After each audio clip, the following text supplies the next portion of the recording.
दिल्ली में हिमाचल प्रदेश कांग्रेस की प्रदेशाध्यक्षा प्रतिभा सिंह राष्ट्रीय अध्यक्ष मल्लिकार्जुन खड़गे से मिली हैं। उसके बाद एक कमेटी का गठन किया गया जिसको नाम दिया गया पॉलिटिकल अफेयर्स कमेटी।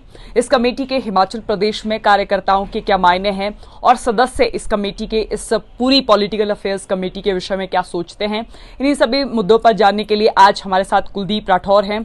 ठियोग विधानसभा क्षेत्र से विधायक भी हैं और पूर्व में कांग्रेस के प्रदेशाध्यक्ष भी हिमाचल प्रदेश के रह चुके हैं और इस बार जो पॉलिटिकल अफेयर्स कमेटी है उसका भी इन्हें सदस्य बनाया गया है।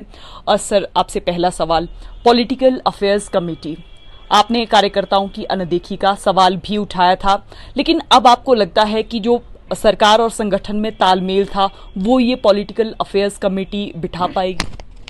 देखिए, अब ये जो कमेटी बनी है, पार्टी आलाकमान ने कमेटी बनाई है, तो मुझे लगता है कि सभी से बातचीत के बाद इस कमेटी का गठन किया गया है और इस कमेटी में पार्टी के सभी वरिष्ठ नेता हैं। पार्टी के पूर्व अध्यक्ष भी इस कमेटी में और जो हमारे पार्टी के वरिष्ठ नेता जिनका अनुभव है वो इस कमेटी में।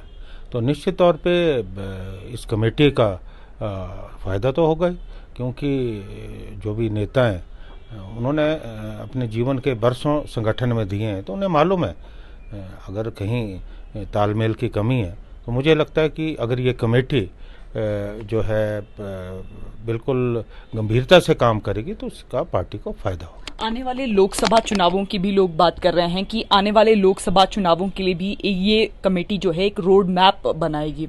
और दूसरी बात ये कि जिस तरह की ये कमेटियां बनती है, कई बार ये देखा जाता है कि नेता तो अपनी राजनीति करते हैं लेकिन कार्यकर्ताओं की अनदेखी हर बार होती है, चाहे कोई भी कमेटी बने। नहीं, ऐसा नहीं है। मुझे लगता है कि हर चीज़ को हमें बड़ी पॉजिटिविटी से लेना होगा, क्योंकि अभी इस कमेटी का गठन हुआ है और अभी इसकी बैठक भी होगी और इसमें सभी लोग शामिल हैं। अब जब इसकी बैठक होगी, फ्यूचर के लिए, भविष्य के लिए क्या एजेंडा तय होगा वो इस कमेटी में बैठ के जो है उस पर विचार विमर्श हो। एक सवाल इस कमेटी पर और उठ रहा है, राजनीतिक गलियारों में चर्चा ये हो रही है कि मुख्यमंत्री को छोड़कर बाकी इस कमेटी में ऐसे लोग हैं जो अपना एक कैंप तैयार करना चाहते हैं, जो ऐसे लोग हैं जो पार्टी से थोड़े नाराज भी हैं। आपको ऐसा लगता है? देखिए, मुझे ये लगता है कि आज हिमाचल की जनता ने हमें जो सत्ता सौंपी है, ये सोच के सौंपी है कि हम जनता से जो किए हुए वादे हैं उनको पूरा करें। और मुझे लगता है कि किसी का भी, चाहे कोई बड़ा नेता है, पार्टी का कार्यकर्ता है, सबकी एक सोच होनी चाहिए कि हमें मिलजुल के काम करना है। और आप जानती हैं कि जब मैं पार्टी का प्रदेश अध्यक्ष था, मैंने हिमाचल में गुटबंदी को कहीं पनपने नहीं दिया, सभी लोगों को इकट्ठा किया, साथ लेके चले और शायद उसका ये परिणाम रहा कि हमने जो हमारे उपचुनाव हुए, 4 उपचुनाव, उसमें हमने बहुत बड़ी जीत हासिल की और एक हमने आधार बनाया विधानसभा के चुनावों के लिए। और अगर पार्टी के नेताओं को लगता है कहीं कि अनदेखी हो रही है तो गंभीरता से उसे जो सरकार में बैठे लोग हैं उन्हें बात करनी चाहिए, क्योंकि जब हम सबको साथ लेके चलेंगे, सबकी सुनेंगे, तभी हम आगे बढ़ पाएंगे। आपने इस बारे में मुख्यमंत्री से भी बात की थी, क्योंकि बार बार कार्यकर्ताओं की अनदेखी की बात आपने भी की, प्रतिभा सिंह ने भी की और अन्य नेता भी कर रहे हैं, लेकिन इस मामले में क्या आप भी पर्सनली मुख्यमंत्री से मिले थे कि इस तरह की चीजें हिमाचल प्रदेश में हो रही हैं और इस पर जरूरी है मंथन करना?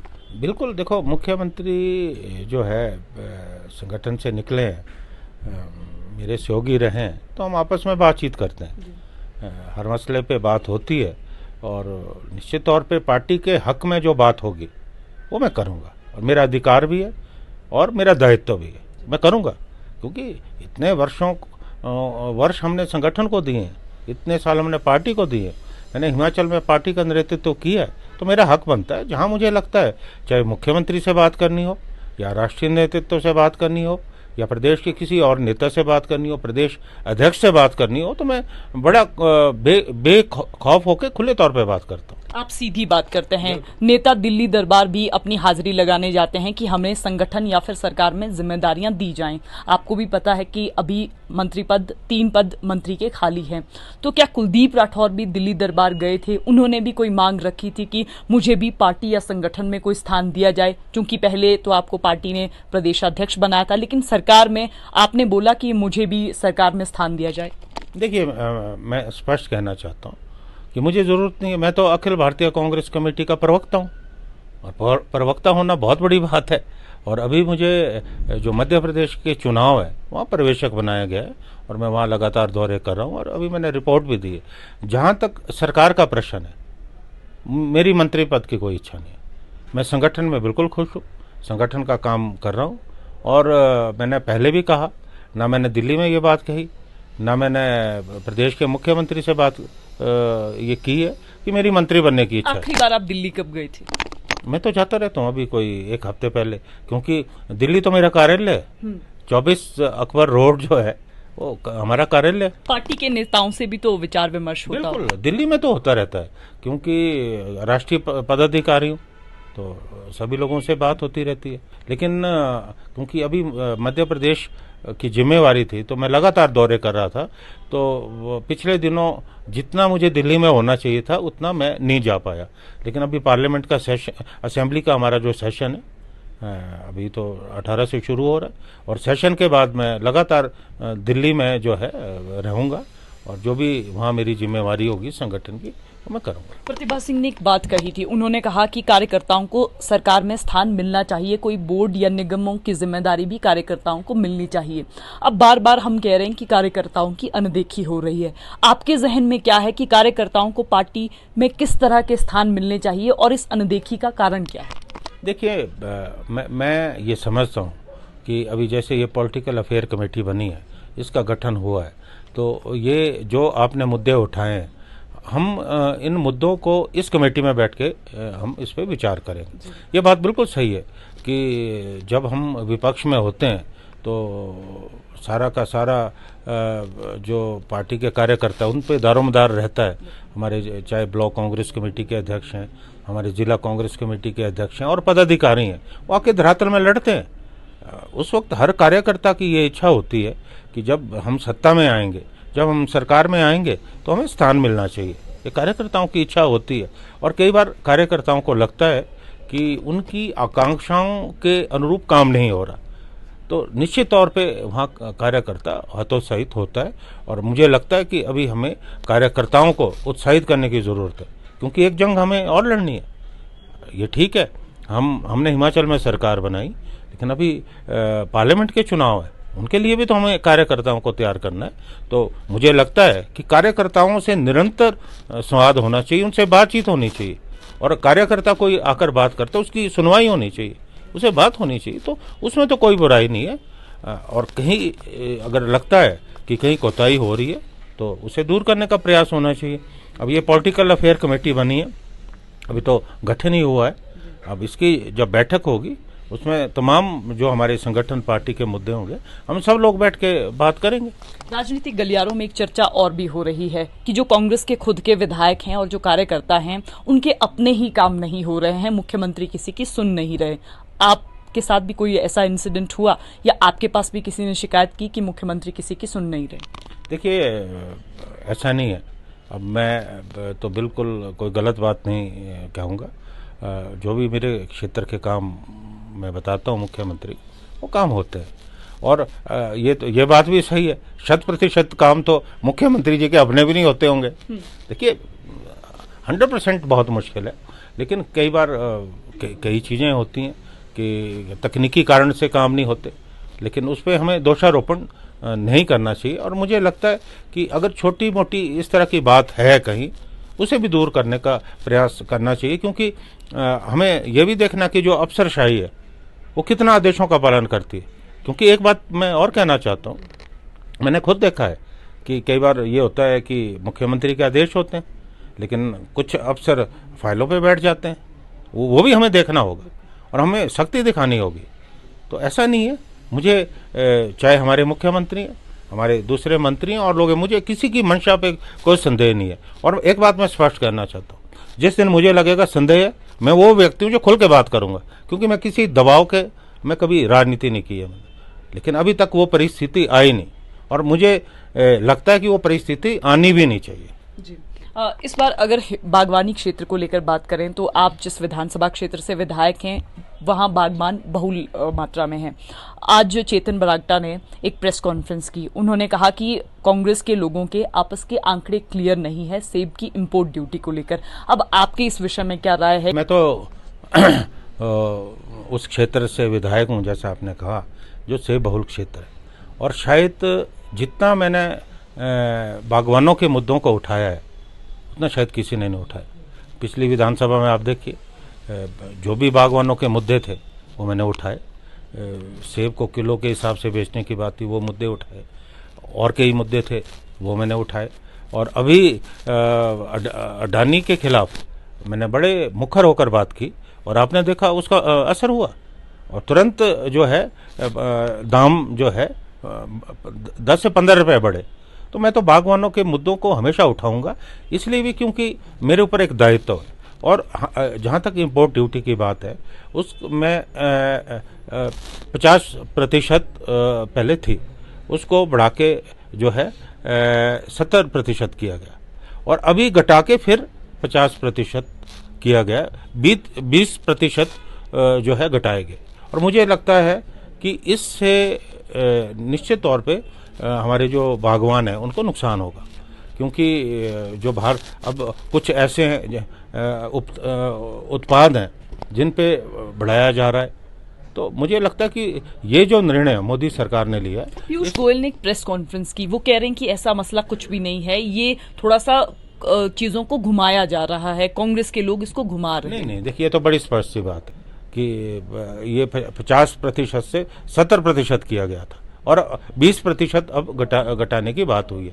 इसमें तो घुमाने की बात ही नहीं है, ये तो आंकड़े हैं, इनको ना हम छुपा सकते हैं ना भारतीय जनता पार्टी के। अगर पीयूष गोयल जी ने ये बात उठाई है तो मुझे लगता है उनको पूरी जानकारी नहीं है, वो तो इतने बड़े भारतीय जनता पार्टी के केंद्रीय नेता है। 20% घटाए गए हैं, तो इससे हमारा जो हिमाचल का सेब है, हमारे बागवानों को निश्चित तौर पे जो है नुकसान होगा। और मैं यहाँ एक बात और कहना चाहता हूँ कि जब लोकसभा के चुनाव थे उस वक्त हमारे जो देश के प्रधानमंत्री हैं मोदी साहब, उन्होंने आकर कहा था कि हम इसे 100% करने वाले हैं, 100%, लेकिन वो नहीं हो पाया। अब आपसे मैं एक और सवाल राष्ट्रीय स्तर का भी लूं। जिस तरह देश में इंडिया गठबंधन को लेकर जब से चर्चा शुरू होने लगी तो भाजपा ने कह दिया कि इंडिया नाम का कोई शब्द नहीं है, भारत को प्राथमिकता मिलनी चाहिए। अब आपकी इस पर क्या राय है, क्योंकि लगातार बाद इंडिया गठबंधन को कहा जा रहा है कि ये तो घमंडिया गठबंधन है? देखिए, मुझे लगता है कि ये इस पे बेवजह तूल दिया जा रहा है। अगर विपक्ष इकट्ठा हुआ है उसमें क्या बुराई है? लोकतंत्र के दो मजबूत स्तंभ होते हैं, पहला सरकार और दूसरा विपक्ष। विपक्ष जितना मजबूत होगा उतना लोकतंत्र मजबूत होगा। आज विपक्ष इकट्ठा हुआ है और अगर विपक्ष के इकट्ठे होने से निश्चित तौर पे जो सत्ता में बैठे लोग हैं उनको घबराहट हो रही है, इस तरह की बात करें। अब मुझे ये समझ नहीं आता कि इंडिया और भारत में क्या अंतर है। देखिए ना, कोई अंतर नहीं है। अब हम अगर हर जगह पे राजनीति करें, हम भाई को भाई से लड़ा रहे हैं, हम देश में एक सांप्रदायिक ध्रुवीकरण की राजनीति कर रहे हैं, क्या ये देश के लिए ठीक है? अब भारत और इंडिया को लड़ाया जा रहा है। अब देखिए, इंडिया अगर गठबंधन का नाम रखा है तो उसमें क्या है? अगर कल को एनडीए कहते हैं, वो बोलते हैं कि हम भारत रखेंगे, उसमें क्या है? उसमें कोई बुराई नहीं है। मुझे लगता है कि बजाय इसके कि हम दोषारोपण करें, इस वक्त देश की जो परिस्थितियां हैं, देश की जो आर्थिक व्यवस्था है, उसमें सुधार करने की ज़रूरत है। लगातार महंगाई बढ़ रही है, हमें ये देखने की ज़रूरत है। बेरोज़गारी लगातार बढ़ रही है, हमें उस पर ध्यान देने की ज़रूरत है। और चुनाव तो बिल्कुल नज़दीक आ गए, हमें ये देखने की ज़रूरत है कि जो वायदे पिछले लोकसभा चुनाव से पूर्व किए थे, क्या वो वायदे पूरे हुए? उन वायदों का क्या हुआ? और अच्छा ये होगा कि जो केंद्र में बैठी सरकार है वो लोगों में ये बात लेकर आए कि हमने इतने वायदे किए थे, हमने इतने पूरे किए, और जो बचे हैं वो हम आने वाले 4-5 महीने में पूरे करने वाले। मुझे लगता है कि अगर इन विषयों पर चर्चा होगी वो देश के लिए, देश के लोकतंत्र के लिए बहुत अच्छी बात है। इस बार मॉनसून सेशन भी हिमाचल प्रदेश विधानसभा का शुरू होने वाला है। आप अपनी कॉन्स्टिट्यूएंसी के कौन से मुद्दों को प्राथमिकता से इस सेशन में उठाने वाले? देखिए, बिल्कुल स्पष्ट है। एक तो बागवानी का मुद्दा मैं उठाने वाला हूँ, क्योंकि अभी जो पिछले अभी किलो के हिसाब से सेब अभी बिका है, उसमें कुछ भ्रांतियाँ रही, लेकिन मुझे मालूम है कि एक शुरुआत है। आने वाले वक्त में हम इस सिस्टम को और कैसे परफेक्ट बनाएं, उस विषय में चर्चा करने की ज़रूरत है। तो मैं उस पर भी बात करूंगा, और हमारा जो जैसे हमारी सड़कें हैं, हमारे हॉस्पिटल्स हैं, या स्कूल्स की बात है, उनको कैसे बेहतर बनाया जाए, तो उस विषय में मैं प्रश्न पूछूंगा। ठियोग विधानसभा क्षेत्र के विधायक कुलदीप राठौर और इसके अलावा हिमाचल प्रदेश कांग्रेस के पूर्व प्रदेशाध्यक्ष हमारे साथ थे। हमने बात की हिमाचल प्रदेश में पॉलिटिकल अफेयर्स कमेटी का गठन किया गया है, इसको लेकर, और साथ में बागवानी क्षेत्र के कई मसलों पर। तो फिलहाल संवाद भारत में अभी के लिए बस इतना ही। नमस्कार।